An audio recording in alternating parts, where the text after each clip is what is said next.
All right, folks, this is going to be a short week in review video simply because there were no other videos this week, and this will be in part to explain that. So let me get that out of the way first. As you probably know, in June, I made an announcement that because of a story that I've been trying to get published widespread for I think it's over a year and a half now, which I think is the most important story that I've worked on concerning Rachel Maddow and John Mattis. Uh, I think that it's better for me to focus on writing and my strengths rather than really on the YouTube, which, to be honest with you, it's not exactly like I'm doing, pro level production here. In fact, I'd say that's probably one of the reasons I don't like doing videos as much, because editing is a little more difficult. I'm not as savvy with the software, plus my computer can't support more robust software, so sorry, it's a little more difficult. And as for the live streams, they're simply time consuming, and as you know, I do have a little bit of a respiratory condition where I cough a lot.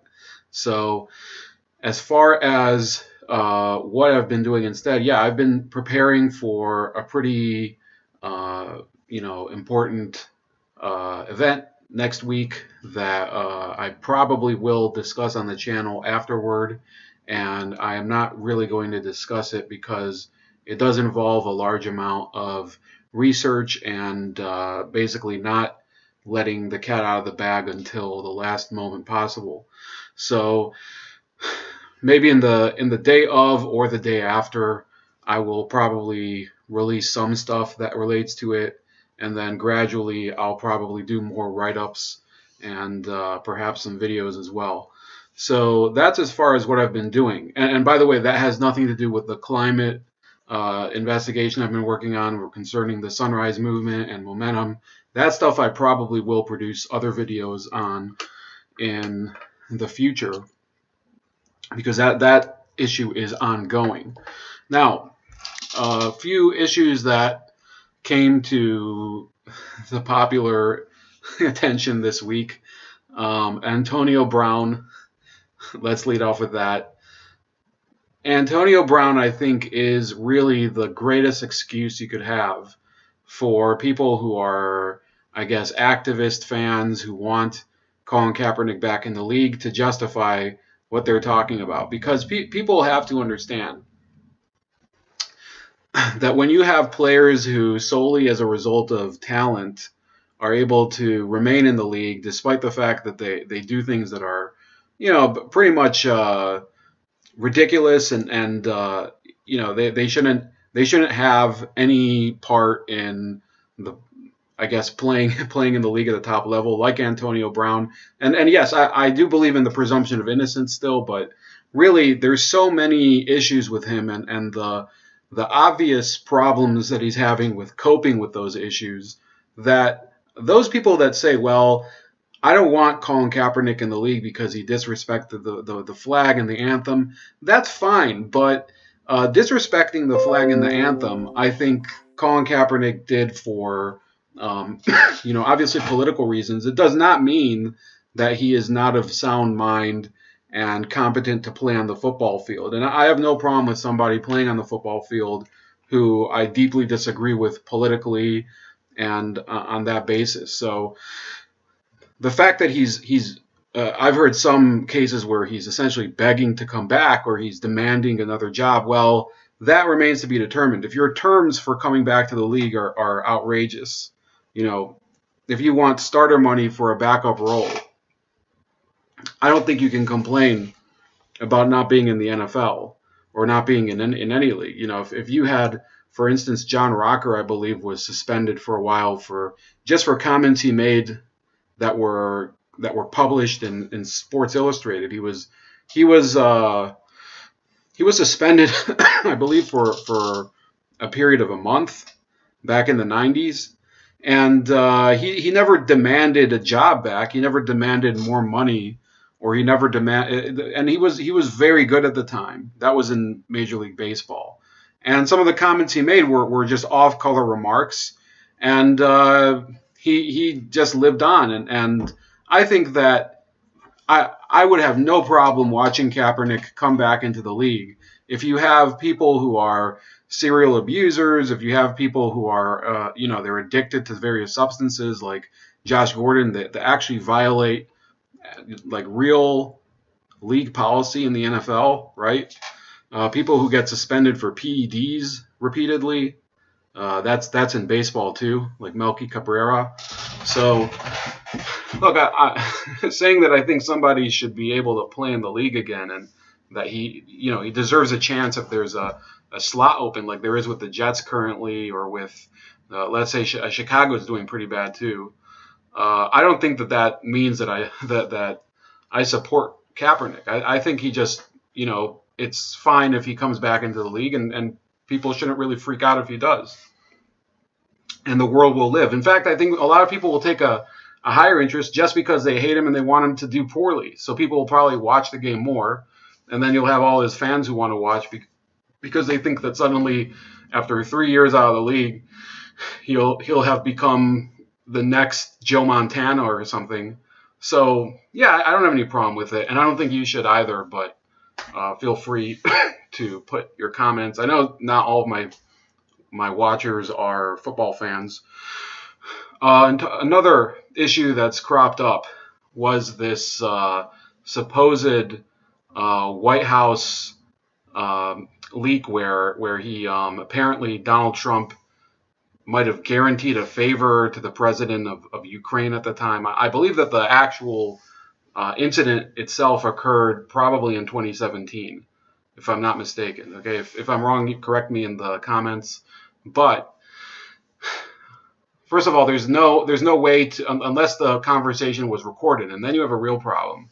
There's no way to conclusively prove that he offered some sort of favor in return for what amounts to a prosecution in Ukraine of Vice President Biden. And the truth is that if people are more bothered by some conversation had by Donald Trump with a foreign leader when he's already been either elected president or he's been inaugurated and he's serving as president, if they're more bothered by a conversation that was had as opposed to actual corrupt dealings by Vice President Biden when he was in office on behalf of his son and interfering in Ukrainian internal affairs, their justice system specifically, which would, if you think about it, Joe Biden was obstructing justice. People talk about obstructing justice with Donald Trump, and with Donald Trump, it's a very, very sketchy definition, right? But with Joe Biden, you could say that's obstructing justice. If you're telling the Ukrainian prosecutors not to investigate a company that your son has deals with, that's obstruction of justice, and that's a major conflict of interest by an elected official. And in general, I think Joe Biden himself, there was so much has happened since my last video. The corn pop thing, right?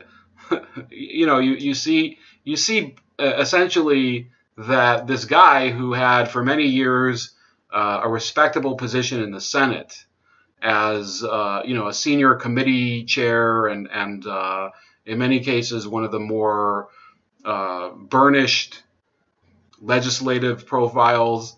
So Joe Biden has literally unraveled as a person during the last debate. Which I don't even know if I did a video after the last debate. Maybe not, but he just looks completely out of his depth, and as if everyone else is like in the same room watching their uncle lose his mind and basically catching dementia. So I think that, first of all, you should be concerned about his corruption just as much as, if not more so, than this purported favor that was promised to the Ukrainian government, which, whether there is evidence of it, that's debatable. By the way, I think it's possible that Dan Coates, who is the fired director of national intelligence has leaked it. So some of these officials, they just sit on these stories over 2 to 3 years. They never act on anything while they're in the job because they do like the power. And this goes for Republican and Democratic officials as well. The same issue was with John Bolton, right?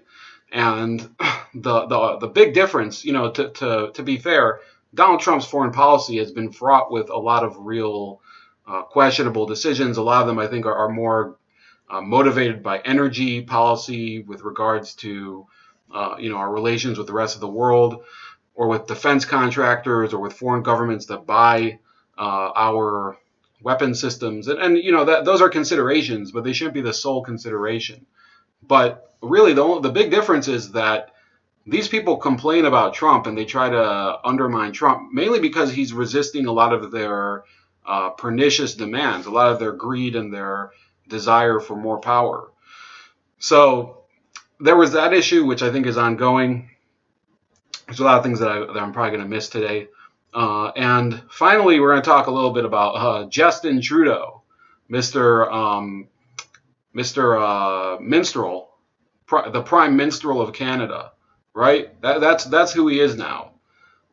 This person is such a vacuous husk of nothing that if you are a Canadian citizen, and I'm not, but if you're going to the ballot box to vote for either this man or one of his cronies, one of his close, I get it that the parties there, you could conceivably vote for someone in the Liberal Party who you like, but not necessarily be supporting Trudeau, because it is first past the post, just like in Britain, and the members of Parliament do elect the Prime Minister, so to speak, after you elect them. So in many ways, Canada is much less of a democracy than the United States, if you think about it, because you don't even vote directly for the Prime Minister. But in any case, you could vote for a Liberal candidate for your riding over there. But if you are voting for them in order to support Justin Trudeau, I'm wondering exactly what you're standing for. He's a person who talks a great deal about climate change, but because it becomes evident that climate change is going to wreck the Canadian economy, which is an oil-dependent economy. For those of you that are not aware, Canada's economy is massively dependent on Alberta's oil industry, not just on the eastern, or I guess the main provinces of Quebec and Ontario and British Columbia, which is in the west, but they need that oil economy. And the fact that Justin Trudeau continues to blatantly virtue signal about, oh, we're going to save Mother Earth, and we're going to reduce emissions and carbon tax and blah, blah, blah. And yet it doesn't actually reduce emissions, and he can't really roll back all of the petroleum industry and the pipelines, because it would literally strangle the Canadian economy, right? So those of you that are voting for him on any policy issue, just be aware that he's empty in all those policy issues, except for the ones that are about diversity and inclusion, which are garbage. And then on top of that, for those policies, at the end of the day, you have someone who has been wagging his finger at the rest of the world for years. He goes to India and he says, well, we want to talk about gender inclusion during our talks on trade. And similar things when he goes to China. And, he has his foreign minister, Chrystia Freeland, playing possum with, I don't even remember who, I think it was with Kushner or with it might have been whoever Trump's trade representative was when they were negotiating the USMCA. So all the time going in front of the camera saying, we stand up to this racist beast, this chauvinist, this pig, referring to Trump. And in the end, not only do they basically cave during the trade agreement, for those of you Canadians out there, that you Trudeau fans, whoever you are, and I know a lot of great Canadians are not Trudeau fans. Not only that, but all that virtue signaling is essentially meaningless, because these incidents where Justin Trudeau gets caught basically making himself up like Aladdin, and in other cases wearing blackface in a much more a much more blatant and less subtle manner. You could say that this man is just a fake. There is nothing genuine about him, and you're voting for an empty suit, an empty suit in an empty seat. So, yeah, I guess stay tuned for next week. Glad to hear back from you if you want to put something in the comments or whatever. But like I said, focus is right now on projects and writing and things like that. And maybe some videos in the future. Also, some career stuff going on. So I'll talk to you later. Have a great weekend, and God bless you.